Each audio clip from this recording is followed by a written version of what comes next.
Bienvenidos. Hoy, desde Senado Presenta, nos toca recorrer el segundo distrito más antiguo de la provincia de Buenos Aires. Estamos hablando de Quilmes, un lugar que guarda en sus tierras muchísima historia.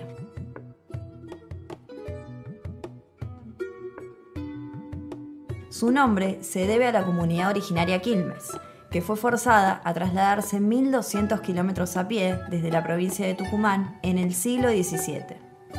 Ubicado en el sudeste del Gran Buenos Aires, sobre la costa del Río de la Plata y a tan solo 20 kilómetros de la capital federal, Quilmes es un partido que actualmente tiene una población de más de 700.000 habitantes.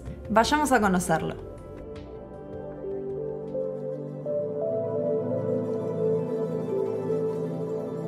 Deriva de la palabra quilme, kelme, de los pueblos originarios del norte, bien de la zona de Tucumán.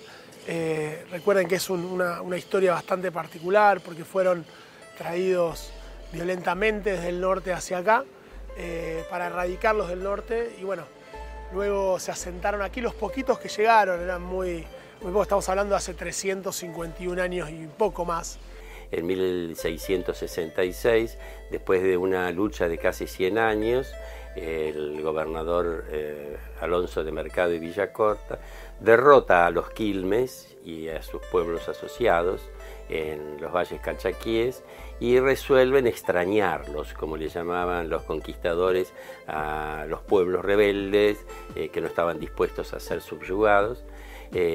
Los llevaban a otras zonas totalmente ajenas a su cultura. Este pueblo estaba en el Cerro del Cajón, todavía existe la ciudad sagrada, se llama, que es un lugar turístico muy lindo, cerca de Tafí.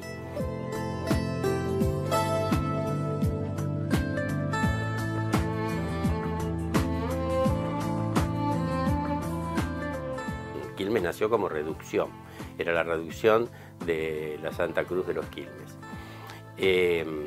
Esa fue la primera fundación, se estableció el 14 de agosto por la segunda fundación, porque el 14 de agosto de 1812 se extingue la reducción, después de 140 años en que los Quilmes estuvieron en esta zona reducidos.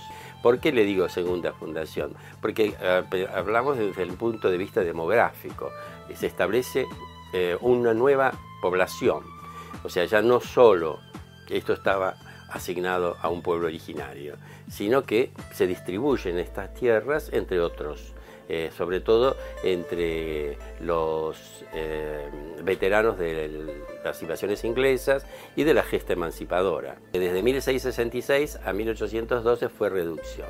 Quedaban muy pocos ya, porque los indios fueron maltratados, fueron utilizados para la reconstrucción del fuerte, para la reconstrucción de la Catedral de Buenos Aires, como mano de obra. Muchos escaparon, se unieron a otras tribus aledañas. En Quilmes anida esa historia de la lucha, la resistencia y a la vez todo ese sufrimiento. Pero bueno, nosotros estamos acá para levantar los valores de la dignidad de esos grandes luchadores. Si seguimos recorriendo la historia de Quilmes, otro punto distintivo es que en este partido desembarcaron las segundas invasiones inglesas en 1807. De ahí que surge como lugar emblemático la Casa de Santa Coloma, una típica construcción colonial del año 1805 que es la más antigua de la ciudad, en donde las tropas inglesas pasaron una noche en su camino a Buenos Aires.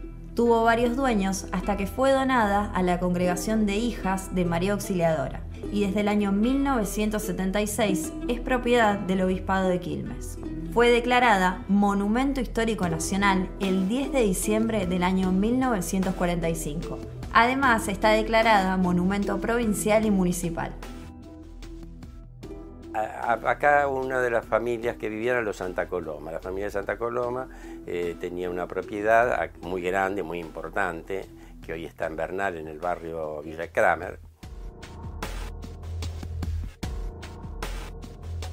Esta casa era la única que desde Ensenada hasta Chascomús, ya que, como podrán ver, antes no había ni casas, ni edificios, nada. Es decir, desde este balcón se podía apreciar el río.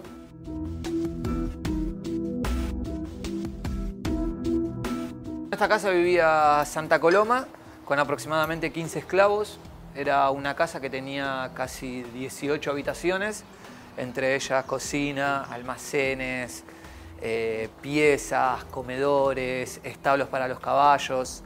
Cuenta la leyenda, ¿no?, que estaban acá arreglando las cosas de la casa como un día cualquiera, hasta que un esclavo logra divisar en el río barcos ingleses, a lo cual se acerca a hablarle a Santa Coloma y Santa Coloma le dice, bueno, vayan a avisar al cabildo que se están acercando los ingleses. La familia Santa Coloma ante la invasión se van a Buenos Aires, se escapan. Acá hubo una resistencia. Claramente la resistencia no fue a favor nuestra, ya que llegaron los ingleses con todas sus armas y los esclavos lo único que tenían eran boleadoras, arco y flecha, algún que otro rifle, pero fue muy dispareja la situación. Santa Coloma decidió retirarse y dejar a los esclavos que protejan su residencia, pero antes de irse le dijo a un esclavo que guarde todas las riquezas que tenían en un cofre.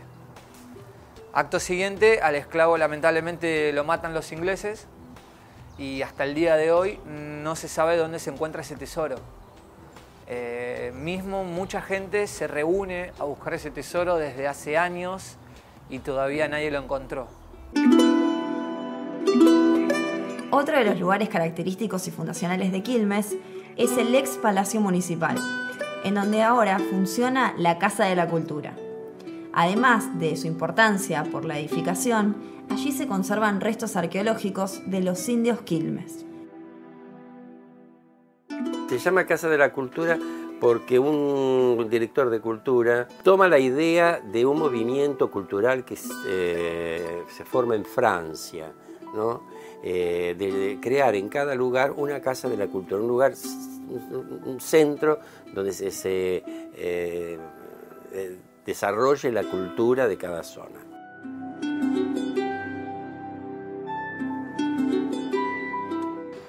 Hay excavaciones que se hicieron y se encontraron de los indios Quilmes, mayormente en la plaza donde nos encontramos, en la Plaza San Martín, ya que los indios Quilmes cuando llegaron, su punto de encuentro era acá mismo donde nos encontramos.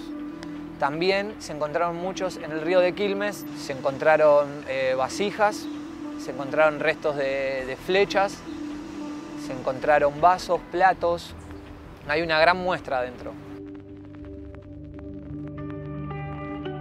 La ribera para los quilmeños es un punto de encuentro. Sin duda, otro de los sitios para mencionar, ya que su costa es historia pura. Nos encontramos en el Club Náutico de Quilmes. Esta área fue fundada en el año 1921. Es un club de más de 90 años de historia. Y bueno, a su vez tenemos lo que es toda la ribera de Quilmes, que son unas, desde la Rambla hasta el Pejerrey Club, son unas 10 cuadras. La ribera es un lugar de encuentro de la familia histórico.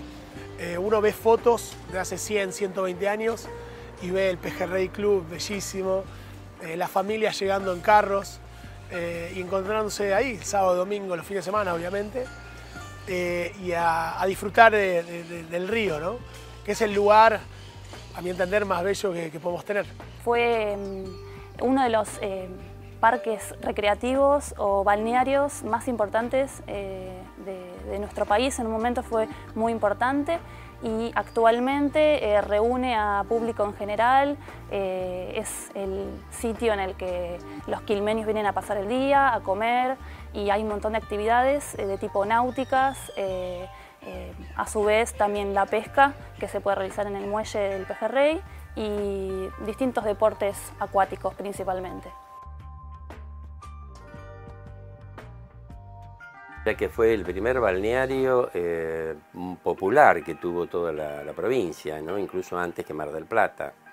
Y luego quedó como el centro turístico de la clase obrera. Eso empieza cuando el juez de paz Augusto Tamendi abre el camino a la ribera, ¿no? Hace un camino adecuado, y después cuando se instala en 1873 el tranvía a caballo, que era famoso por su menú que había en los restaurantes de la zona, ¿no? Las gambas al ajillo, que es uno de los platos tradicionales, ¿no? Son las patas de rana, y acá había muchísimas en toda esa zona, y si no había rana te daban sapo.